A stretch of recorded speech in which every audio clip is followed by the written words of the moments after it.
0, 1.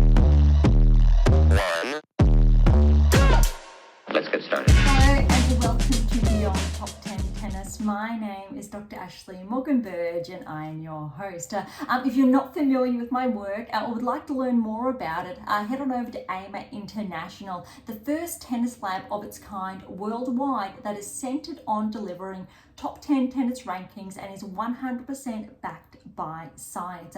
I'm the author of 13 books behind multiple theories and have been an elite coach for over 19 years and work with athletes around the world, Europe, US to Australia, where I'm based. I'm also the world's leading authority in this space with my research coupled with my extensive coaching background, being responsible for landmark findings to deliver the next generation of play. With new foundations this season of my latest release, My Tennis Black Book, Federer, Nadal, Serena Djokovic. The 2025 season will deliver something very new. So as always, buckle in and enjoy the ride. Look, thank you so much for joining us. If you are new, welcome. If you've been with us for some time, thank you so much, but welcome back. We have taken a hiatus. It's been roughly 5 weeks. That is the longest break, or actually the only break Beyond Top 10 Tennis has had that I've had for more than 18 months since Beyond Top 10 Tennis came to fruition. And I had to make that hard decision to step away just briefly, momentarily from our weekly episodes to stick to my promise to get my latest release out. So that news is now, I'm so excited to be able to share with you. It is so new that I don't even have a hard copy to share with you at this point, but I promise I will in the upcoming weeks. But I can now share the titles. My cheeks are already hurting with you. My Tennis Black Book. Federer, Nadal, Serena Djokovic. It's still very new and I will obviously become even more familiar with it. But as with the namesake, for those who are curious and why that order, because it's in Grand Slams order. We know Federer cracked that 20 mark, then Nadal surpassed that, then Serena surpassed obviously that total, and Djokovic is obviously in the lead.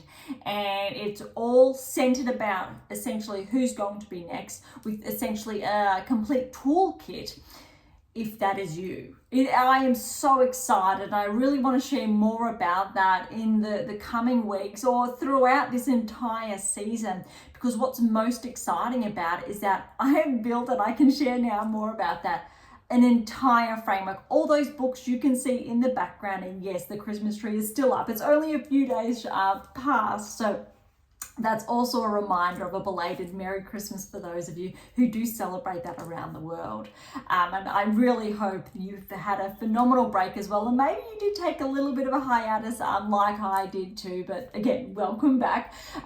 But what this My Tennis Black Book does, it brings together all of the work in those books. It's broken down into levels, which means if you're not familiar with my work, that's okay. You can pick up My Tennis Black Book and make your way through it. And there's also, irrespective if you are ranked 500 in the world or number 5 in the world, there's a point of inception in that. There's more of that on AM International, but also because this new release, it's so new, bear with us over the coming weeks as all of those, the websites, etc. are updated.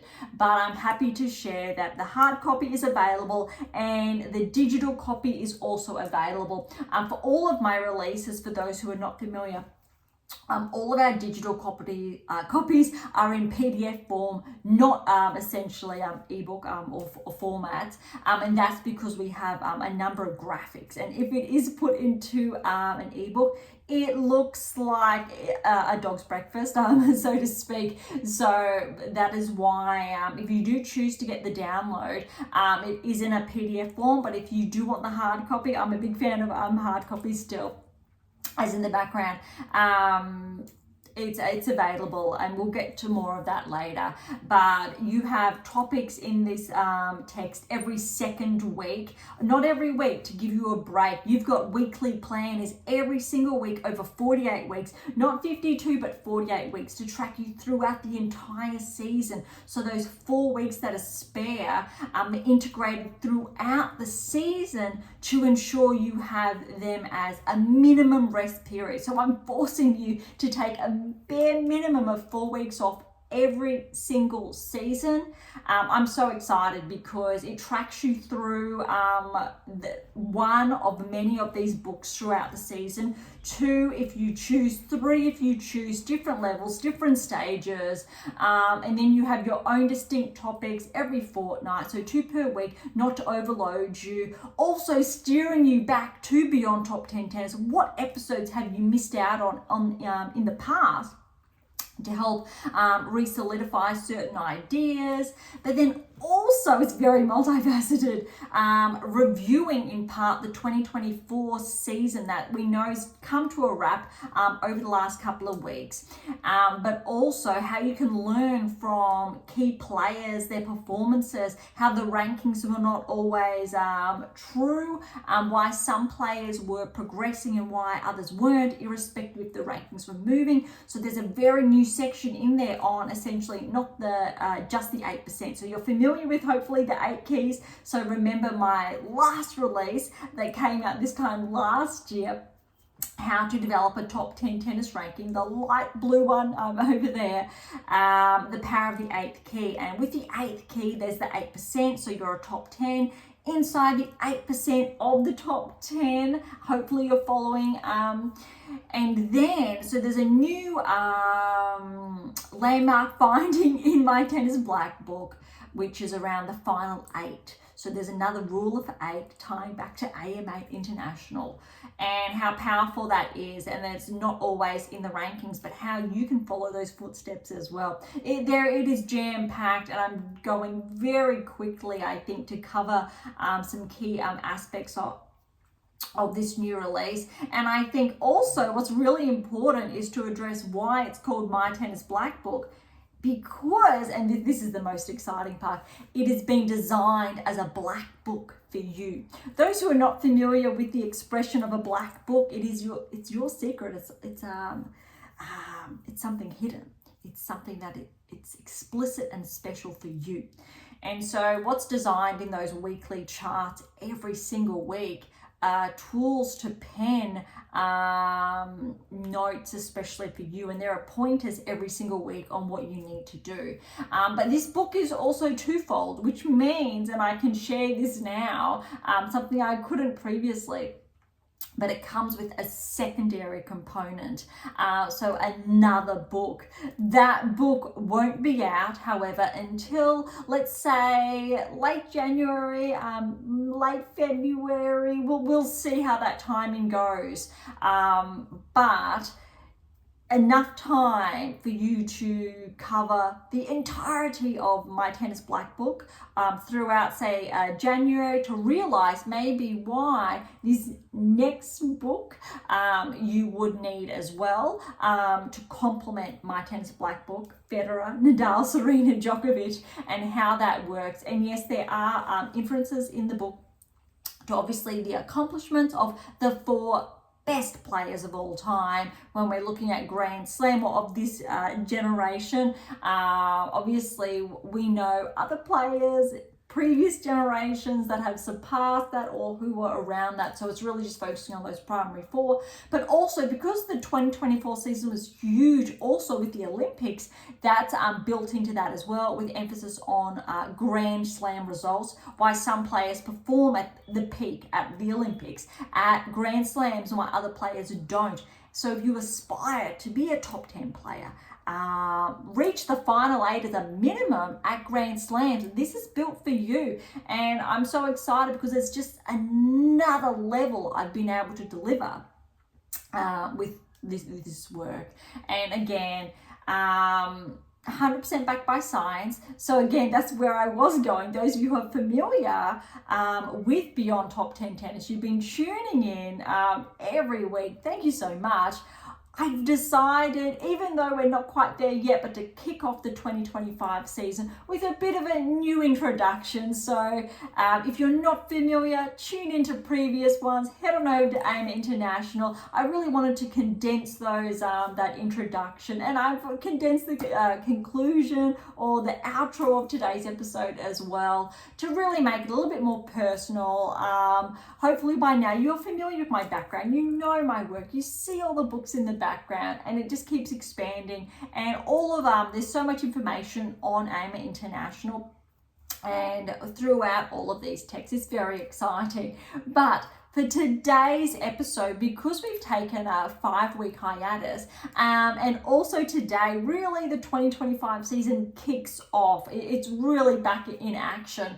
But over the last couple of weeks that I did take that little bit of a break, the season really it really wound down. It was at the end of both WTA and ATP Finals had finished. Yes, Billie Jean Cup, King Cup was in there, Davis Cup was in there, but I decided, no, we're going to really focus on my tennis black book to make sure the finishing touches were made. So it was available as promised in time for Christmas for those of you who have been following along, I guess, outside of the podcast. So all of that has been done. It is available. So we're going to have a quick review over what's happened over the last couple of weeks before we dive into what's in store this week.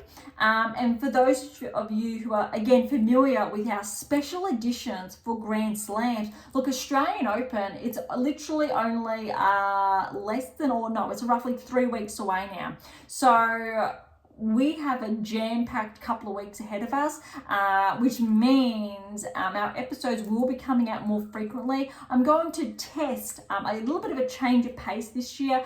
Let me know your thoughts. We may spread out the episodes. We might condense them a bit. They have been going for roughly about 60 minutes, sometimes up to 80, 90 minutes when there's been a huge week.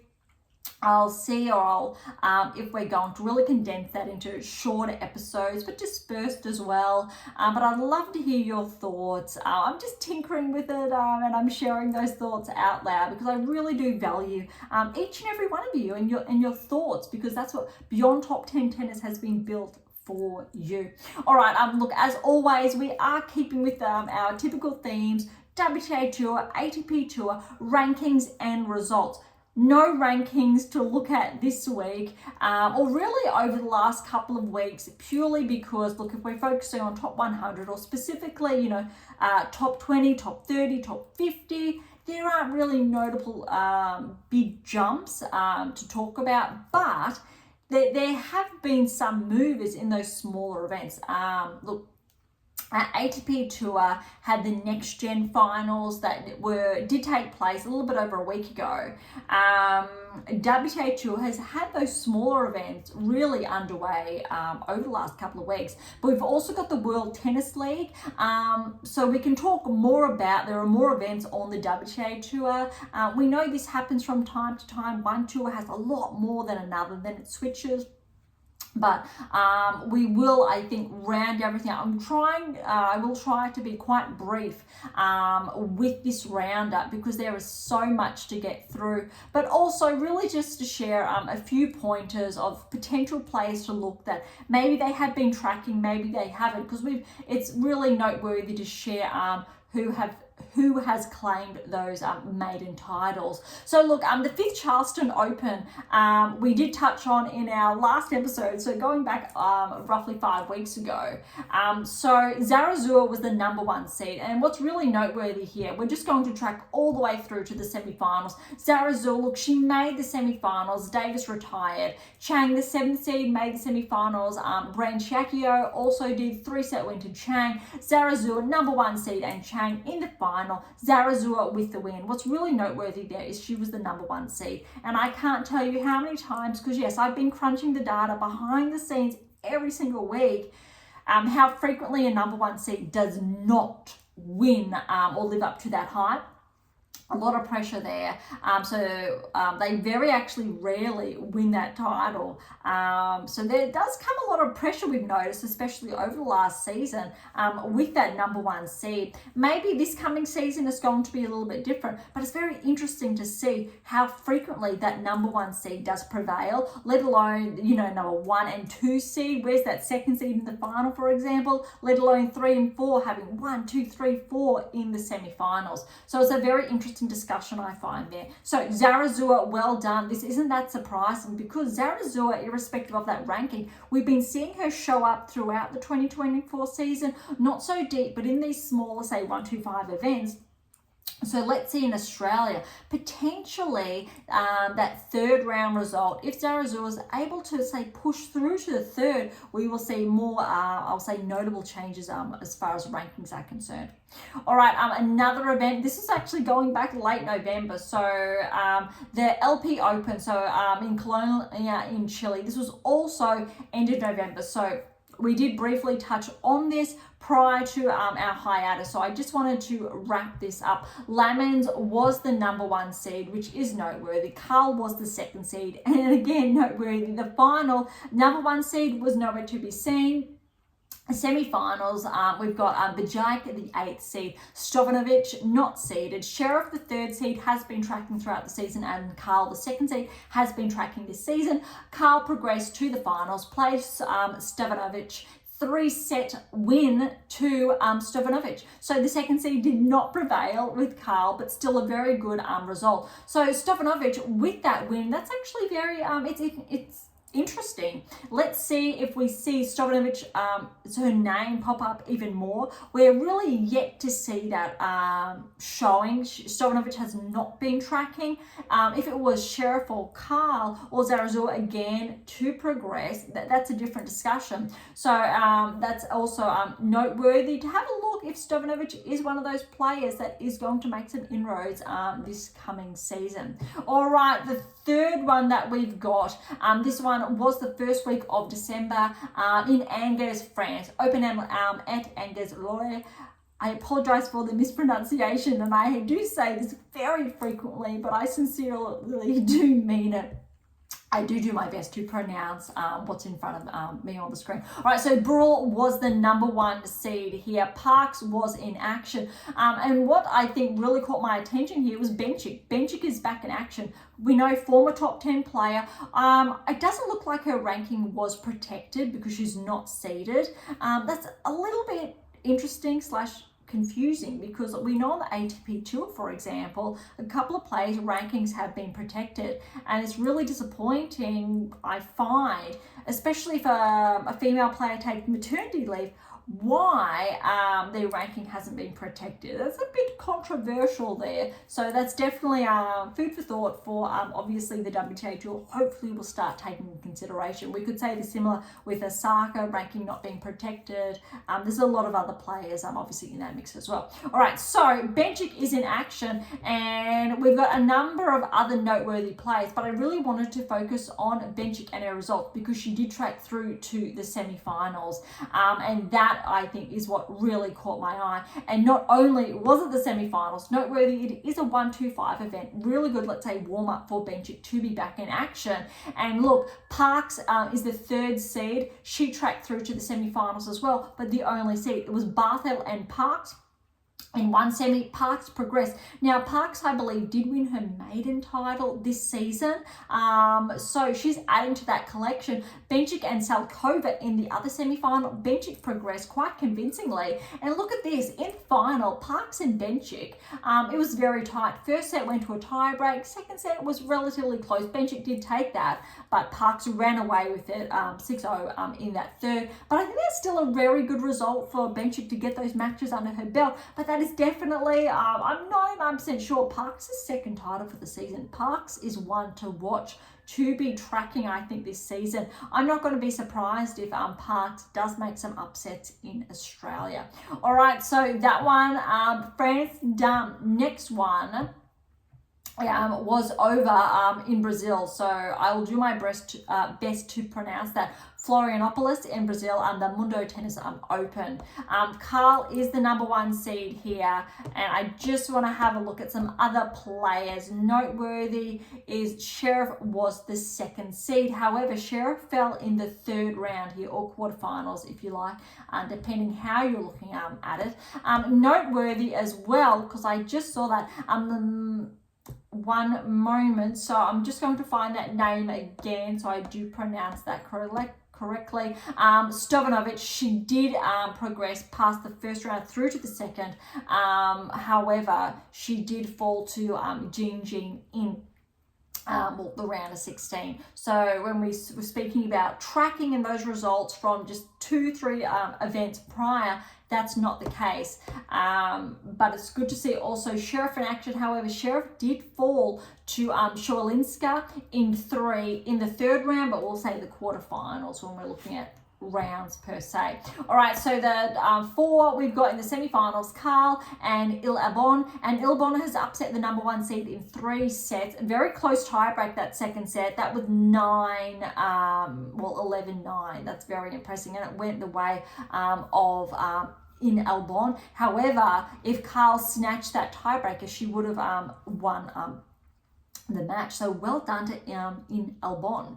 And then Shawalinska and Jin, so 7 and 8 seeds respectively. Shawalinska did progress. Shawalinska started to track a little bit in the I'll say the last quarter of the season, so the name has become familiar. In-Albon, I have not seen her in action, let alone her name pop up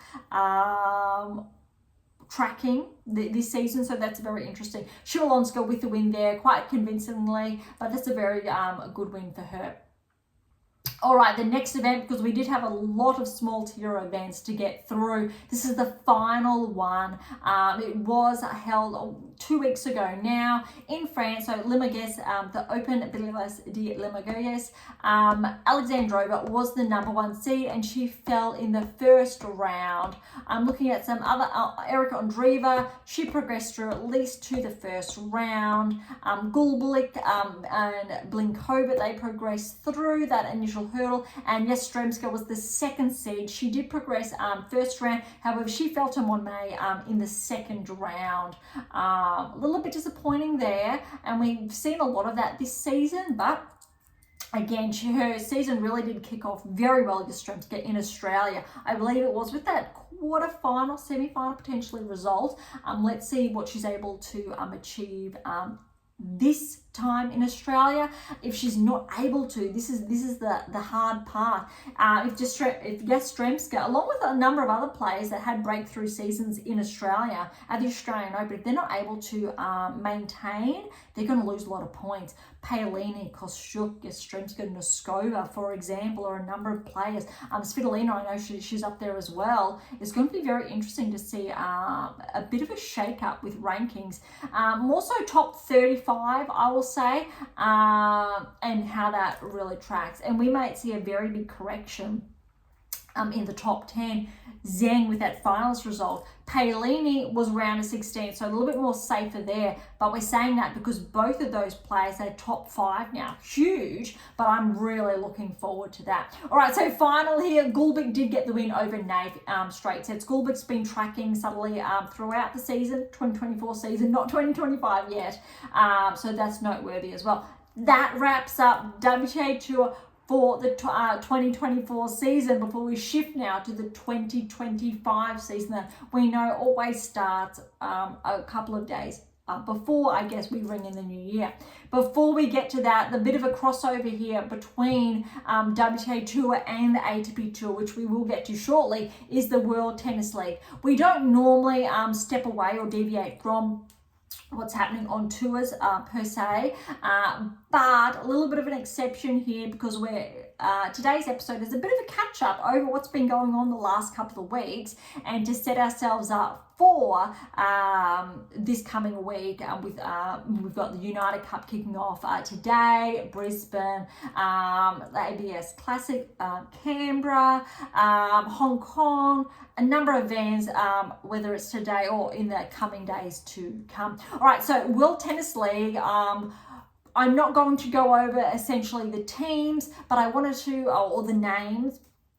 My apologies, but let's narrow in on a lot of the players. So we know this is a mixed event, very different format, so keep that in mind. But these players have been in action essentially up until a week ago. They were still getting a couple of matches under their belt.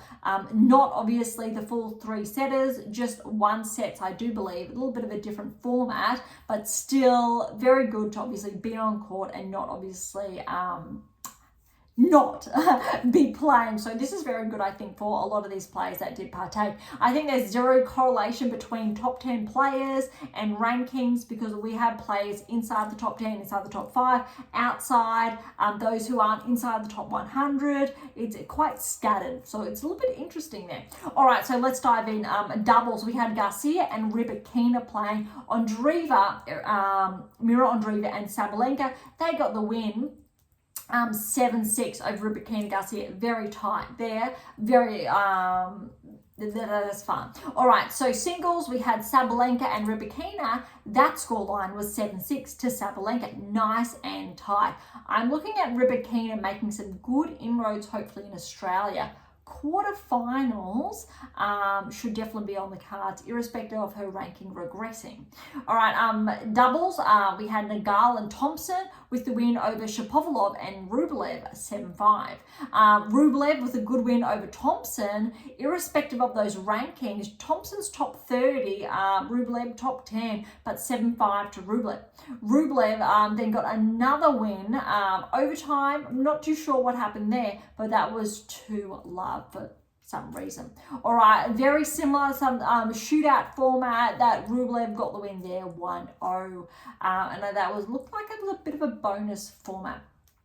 All right, next mixes, we've got Paolini and Rudd. They played together. They got the win 6-4 over Badosa and Shevchenko.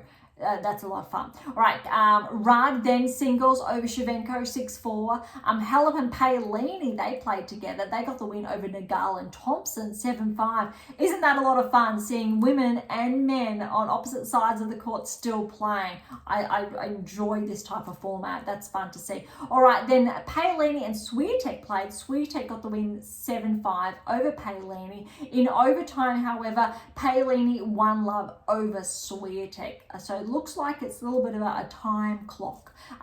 Again, if you watch and you're familiar with it, feel free to chime in and share more.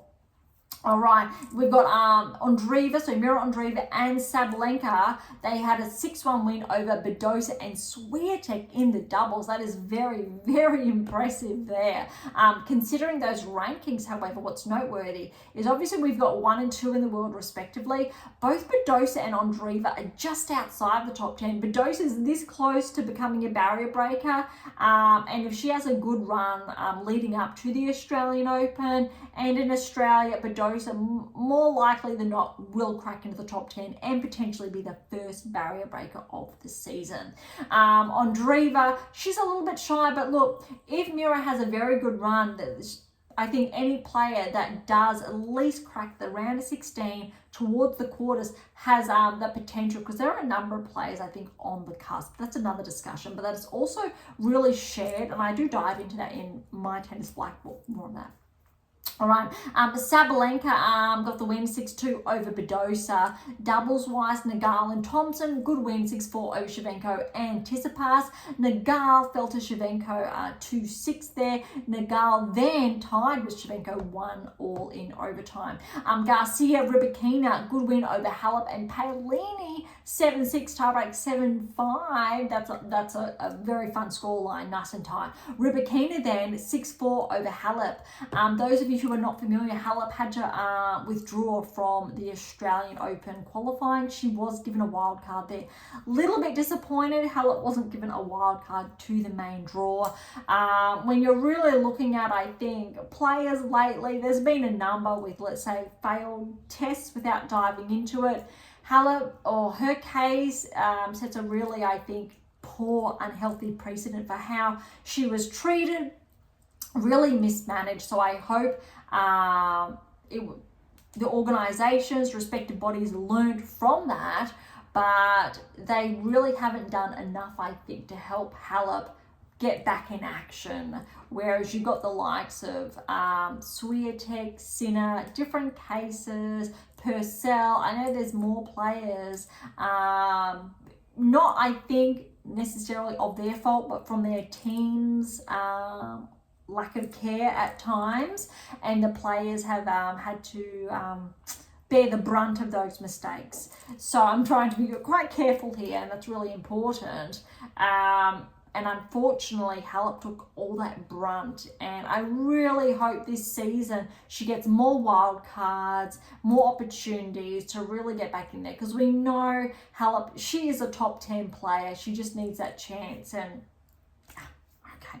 All right, Garcia, Shapovalov in the doubles fell to Paolini and Kyrgios. So Paolini and Kyrgios got 7-5 over Garcia and Shapovalov. Rublev and Kyrgios then played, and scoreline was 6-4 to Rublev. It's going to be interesting to see how Kyrgios, I think, tracks or plays, performs in Australia, being back in action after roughly, I think it's at 18 months out of action.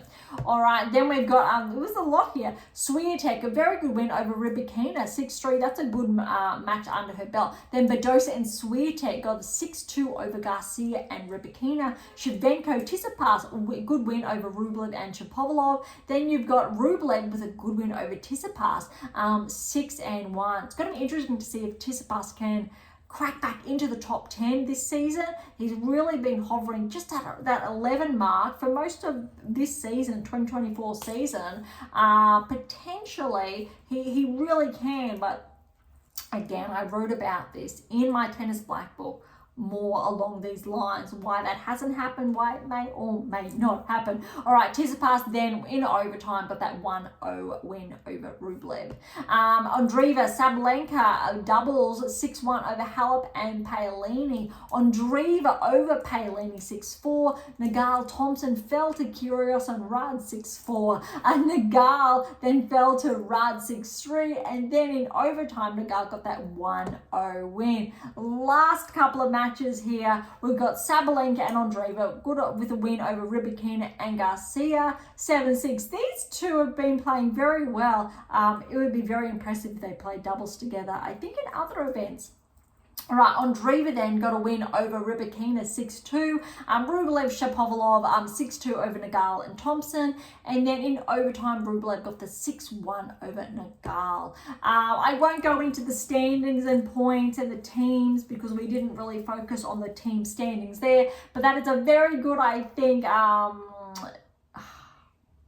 crossover to the ATP Tour now and those results. All right, so again, no ranking changes. We're going to have a look at the NextGen because that's something that was underway. Even though WTA Tour had 5 different events underway over the last couple of weeks, ATP Tour did not. Different, obviously, format. They did have the NextGen Finals. So let's have a look at that roundup. Started roughly a little bit over a week ago, but we've got Michelsen over Basaveretti, and that was a 4-set win to Michelsen. This was best of 4. So we've got a 2-4, 4-3, 4-3, 4-2. A lot of tie breaks there. All right, we've got Van Asch over Shang, another 4-setter, 4-3, 2-4, 4-1, 4-3. Other matches then we've got Michelsen over Van Asch. 4 sets, 1-4, 4-2, 4-3, 4-3. Again, a lot of tie breaks. Fonseca over Fils. Now, I would have favoured Fils here with how he's been tracking. He obviously was the number 1 seed, but that wasn't to be. Fonseca with that win, 3-4, 4-2, 4-1, 1-4, 4-5. That was a 5-setter. Basaveretti also over Shan in 4-3, 4-4, 2-4, 2-4-1. And Tien over Menzik. I would have favoured Menzik. He was a 3rd seed, 5 sets. But look at this, 4-3, 4-3, 2-4, 2-4, 4-3, but that tiebreak was 10-8. Very impressive. Bit of fun here.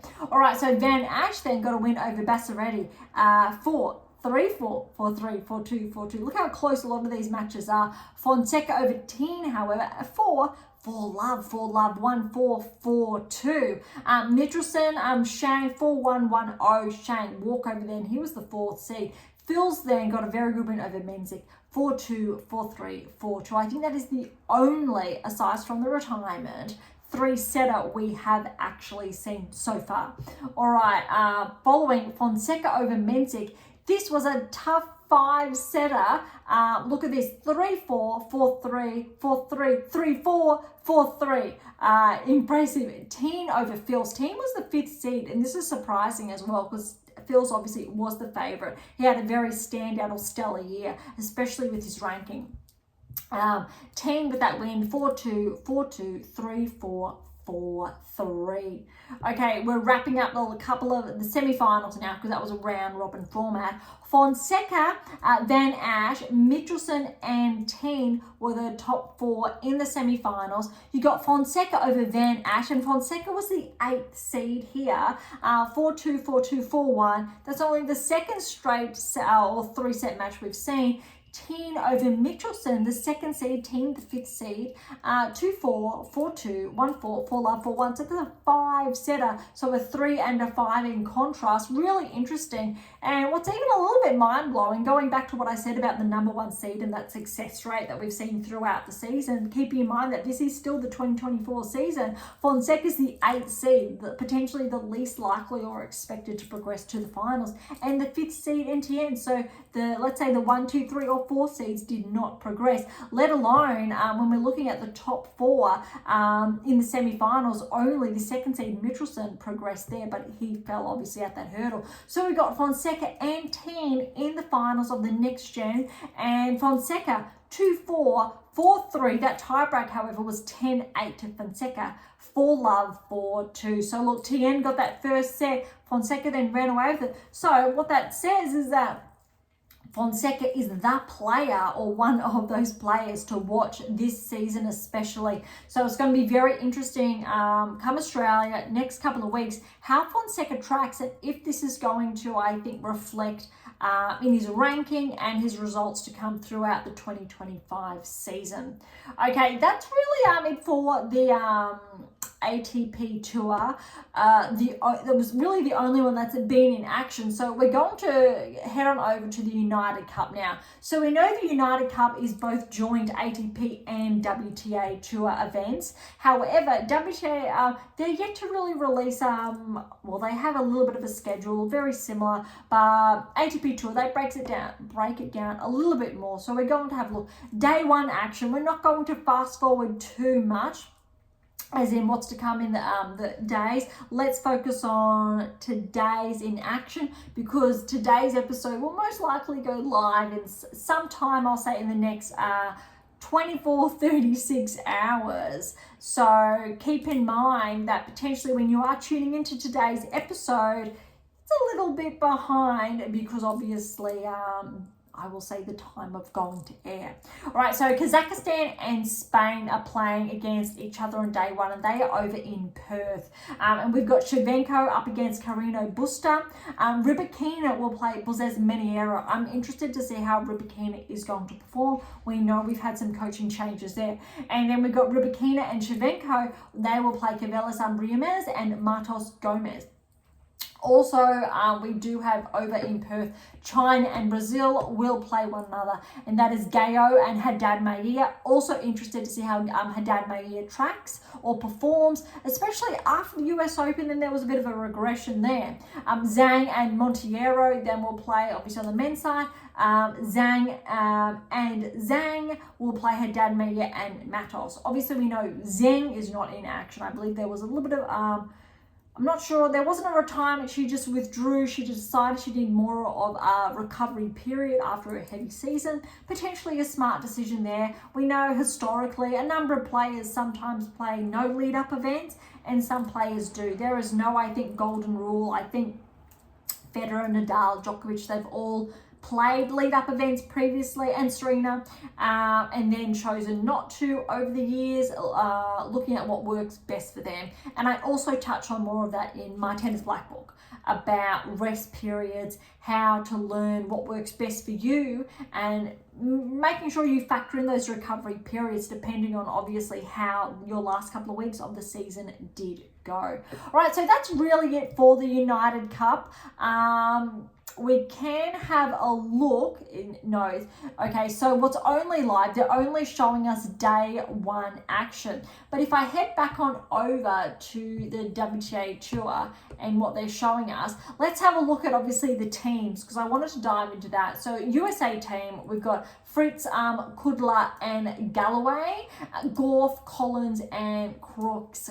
So as far as I think, when we're looking at entries and teams, no, we're not going to dive into that because that could get a little bit complicated. So that's the 6-person team. Obviously you've got the 2 primaries, I believe, doubles / reserves, it looks like. All right, Poland, Hurkacz, Makajczak and Zelensky. Apologize for the mispronunciation. And Swiatek leads the charge there. Schwalinska, who we've just touched on with her results over the last couple of weeks, and Roskova.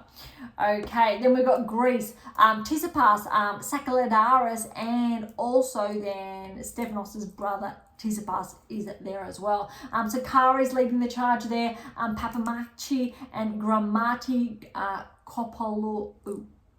I have tried. I'm so sorry for that mispronunciation. I am positive I have mispronounced that, so I really do apologize. All right, Italy, we've got Caboli, Gigante, and Vasori, and then we've got Paolini, Arani, and Moratelli. Obviously, we know what's missing there. No Berrettini, no Sinner. That really would have given Italy a really, I think, powerful lead there. But look, Sakari, Tsitsipas combination, that is lethal. Hurkacz, Swiatek combination is lethal. Gorf and Fritz combination is very lethal, but we'll track back soon. All right, Zhang and Zheng. So Zheng is playing the United Cup. We just didn't see her, but actually I'm going to say this has not been updated. I think this is actually an error on the WTA Tour's behalf. ATP Tour has corrected it, however. Zhang, Bei and Sun. Even though WTA has Zheng, we don't know the replacement, but Gao and Zhang. All right, Great Britain, Draper, Harris and Salisbury. However, Draper also has pulled out, I believe, of the United Cup, has a little bit of a niggle. So this also is yet to be corrected. Bulta, Miyazaki and Nichols. On the women's side. All right, Canada, Ogor, Alyssa May, Draxel and Sigoin, Fernandez, Fong and Asano. And look, Ogor, Alyssa May and Fernandez, I think they could be a very good combination. Let's see what happens with that. All right, Czechia, we've got Makak, Gengel and Reichel, and Makova, Gunutson and Velmanova. Makak and Makova, I think that team is going to be an underdog because both of these players have been, they finished the 2024 season very, very strongly. I'm looking at Makak breaking into the top 20 this season, Makova back inside the top 10 within, I would say, the first, if not the first quarter, the first half of the season, if she maintains her level of play from last season, how she finished. All right, well, the end of this season. Kazakhstan, Shevchenko, Popko and Nedelovazov, and Rybakina and Kolumbayeva.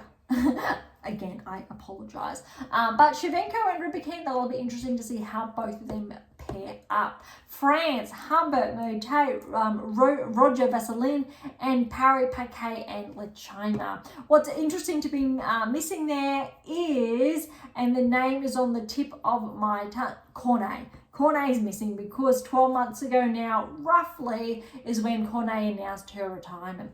All right, Germany, we've got Zverev, Masur, and Puetz, and Seidman, Papakis, and Heinzen. Very interesting combination there. Let's see how Zverev tracks this season. Seidman had a very good single season last year. Noting that her specialty is more so doubles in recent years. But let's see. And Australia, Dimanor's leading the charge, Zika and Ebden. Then we've got Gadecki, she's an up-and-comer, Ava and Perez. Brazil, we've got a jam-packed United Cup field here. Monteiro, Hyde and Matos, Haddad Maia, Alves and Stefani. Spain, Carino, Busta, no Alcaraz, Taberna and Matos Gorno. And then we've got Maniero, Bozis Maniero, my apologies, Bazols Ribiera and Cavelli Reimers. Norway, Rad Durazovic and Budov Keo and Helgo Lind and Galho and bakery. Switzerland finishes it all off. Strickler, Bertola, Paul, and Benchik. I think this has gone very good for Benchik to get more matches under her belt. Naev and Perrin.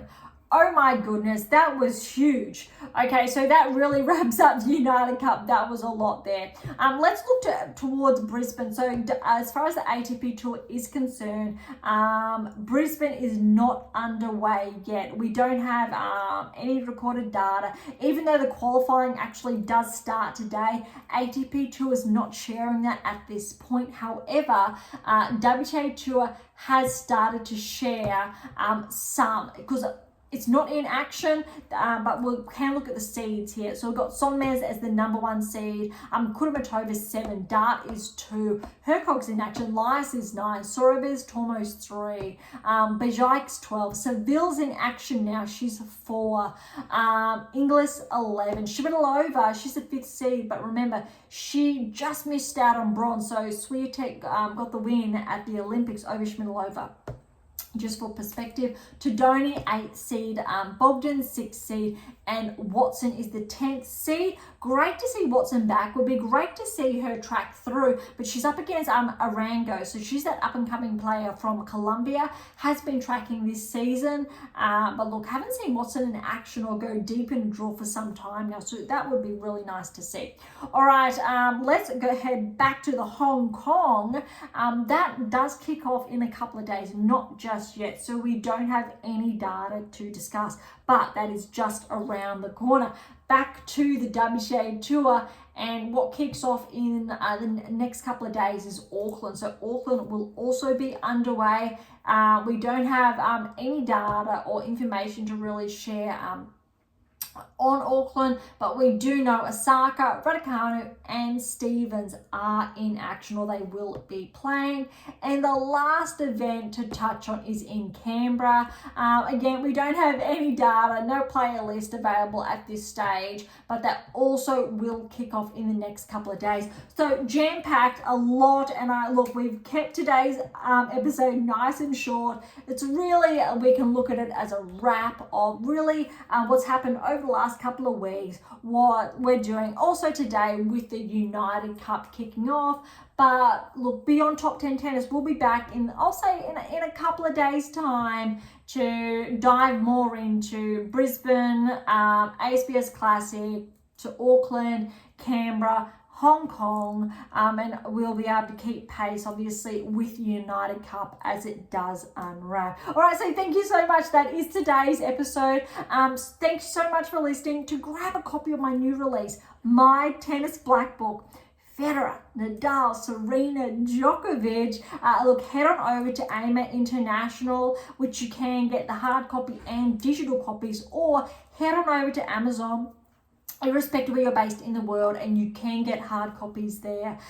Also then, look, for any comments or questions, head to AM8 or Topic Thread, or leave comments directly on YouTube or Spotify. To interact with Beyond Top 10 Tennis, catch up on our blogs, or to sign up to my newsletter, all links are in the episode notes, as well as how to access Pink Octopus books to Spruik. If you enjoyed today's episode, please subscribe, like, share, and all of the above.